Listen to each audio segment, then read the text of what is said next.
Hello and welcome. So if you know me in real life, you will know that if a problem can be solved, I can usually solve it with crochet, knitting or something yarn related.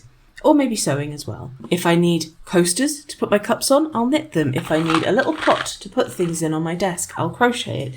That sort of thing. I will find a reason to use crochet or knitting or yarn or whatever to fix a problem that I have. However, there are definitely some things you should avoid doing or certain ways of doing things that you should avoid. And I'm going to go through 7 of those that I've thought of in this video. Number 1 is baby blankets with tassels. So baby blankets, absolutely fantastic. No problem with those whatsoever. But tassels, while they might look cute, can actually pose quite a danger to babies. They could inhale them and swallow them. If anything comes loose, they could get caught on them. If they do come loose, or even if they're just quite long, they could get what's called a hair tie, but with a piece of yarn instead of a piece of hair, which is where something long and thin gets caught around a finger or a toe or something else that sticks out and can basically get so tight that it kind of pops it off. It's not very common, but it's common enough that it's something you should be worried about. Number 2 is toilet seat covers. Number 2. In general, having materials and like carpets and stuff in bathrooms isn't good because it harbours bacteria. So having something that can kind of collect that bacteria and it can breed in is not a good idea. It's not the end of the world if you have stuff that's just sort of in the bathroom, like you might have a little rug on the floor or maybe even something over the lid.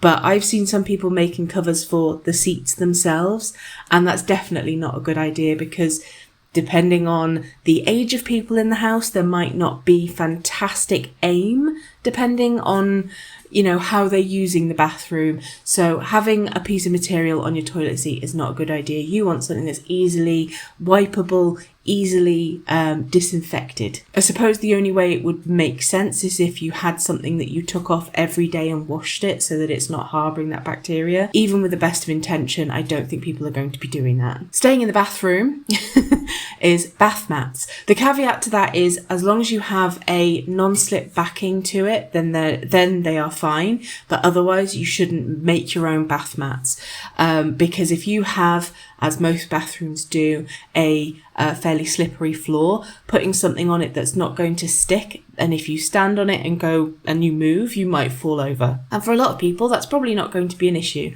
But if you're elderly or have other health complications that mean that your bones are more likely to break or your joints are more likely to come out of place and things like that, you don't want to encourage potential falls. Along the same lines is slippers with no grip on the sole. Again, it's a caveat thing. I know from experience, if you make house socks or slippers like bed socks or what have you, and if you walk on a laminate floor or a shiny floor of any sort and there's no grip on the bottom, you will go flying. I'm the kind of person that I don't like feeling, if there is any like dust or grit or dirt or anything in the house, I don't like feeling that on my feet, so I will always wear socks. Even when it's really sunny and hot, I will have socks on if I'm walking about the house. And I have come a cropper before. So I take to also wearing slippers or house shoes or something to make sure that I don't fall over. But if you are making a pair of slippers for someone else, make sure to either put something like sock stop or liquid latex, or even buy a ready-made sole to attach to the knitted or crocheted portion of the sock, because it will prevent accidents. Even the most well-balanced person can have an accident now and then. So moving away from things in the house now is yarn bombing with synthetic fibres. So if you don't know what yarn bombing is, it is when people knit or crochet things out of yarn and then attach them to things outside. It could be trees, it could be post boxes, phone boxes, on a wall or a gate. There's basically infrastructure outside people will attach things to. Sometimes it's for an art project, sometimes it's to raise awareness for something or raise money, might be a competition, what have you. If you are putting stuff out in the world like that, you should use a natural fibre, something that if it comes loose or falls off or gets broken, is going to break down in the environment, rather than synthetic fibres, which are basically plastic. You might as well have hung plastic bags from a tree rather than making something nice out of yarn. Obviously that can be a little bit expensive, but for the environment, if you do care about it, using natural fibres is the better way to go, because they will break down in the environment rather than posing a risk to nature and wildlife. Steering wheel covers. I've seen several posts about these before, and they are unsafe. Even if you make them as tight as possible, they still run the risk of coming loose and breaking or what have you, and then being a danger when you are driving the vehicle. Unless you are only putting it on while it's stationary and taking it off while you drive, having one is not a good idea. I think maybe something to stop the wheel from getting hot if you live in a hot country or it's the summer when your vehicle might get very warm. I know touching a hot steering wheel is very uncomfortable, especially when you're driving and you're trying to touch it whilst you drive.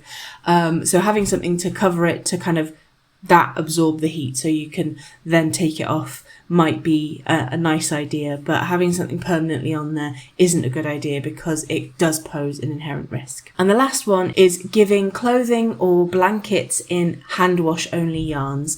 Obviously, if someone has asked for a specific yarn or something specific that means that it is hand wash only, then that is fair enough. They have asked for that thing. But if you're making a gift for someone that would need to be washed on occasion and you make it out of a hand wash only yarn, that can then mean that either they're not going to use it because they don't want to get it dirty to then have to wash it, or they're going to use it and get it dirty and then not clean it, or they are going to use it and wash it and have to spend a lot of time and effort in washing that because it has to be washed in a certain way, or they use it, wash it the wrong way and ruin it and then feel bad. So I know this is probably one of those things where I think too far into things and it's something that doesn't matter and isn't important, but it is something that I factor into things when I'm making stuff for other people. So that's all I've got for today. If there are any things that you think of that fit into this sort of category, by all means discuss them in the comments below. If you would like to find me elsewhere, the link to the link tree is in the doobly-doo. Bye for now.